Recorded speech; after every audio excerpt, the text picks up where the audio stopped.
সিরাজগঞ্জের বেলকুচিতে একটি রিভলভার উদ্ধার করেছে বেলকুচি থানা পুলিশ।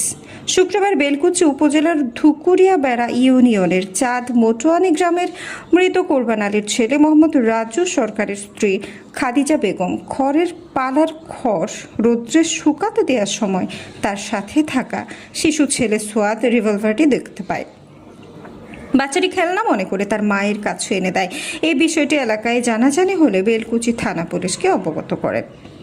স্থানীয় থানা সূত্রে জানা যায়, বেলকুচি থানা পুলিশ মোবাইল ফোনের মাধ্যমে জানতে পারে বেলকুচি উপজেলার ধুকুরিয়াবেড়া ইউনিয়নের চাঁদ মোটোয়ানি গ্রামের মৃত কোরবান আলীর ছেলে মোহাম্মদ রাজু সরকারের বাড়ির খড়ের পালায় একটি রিভলভার রয়েছে। উক্ত সংবাদের ভিত্তিতে সহকারী পুলিশ সুপার বেলকুচি সার্কেলের নেতৃত্বে বেলকুচি থানা পুলিশের একটি টিম ঘটনাস্থলে পৌঁছায়। স্থানীয় ইউপি সদস্য এবং গণ্যমান্য ব্যক্তিবর্গের উপস্থিতিতে প্রায় দুপুর 2টার সময় খড়ের পালা থেকে পরিত্যক্ত অবস্থায় একটি রিভলভার উদ্ধার করে।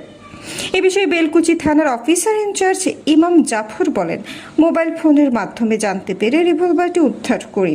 রাজ্য সরকারের 3 ভাইয়ের 2 ভাই প্রবাসী ও 1 ভাই ঢাকায় কর্ম করায় প্রাথমিক অবস্থায় তাদের সম্পৃক্ততা পাওয়া যায়নি। তবে প্রকৃত দুষ্কৃতিকারীকে চিহ্নিত করার জন্য তদন্ত চলমান।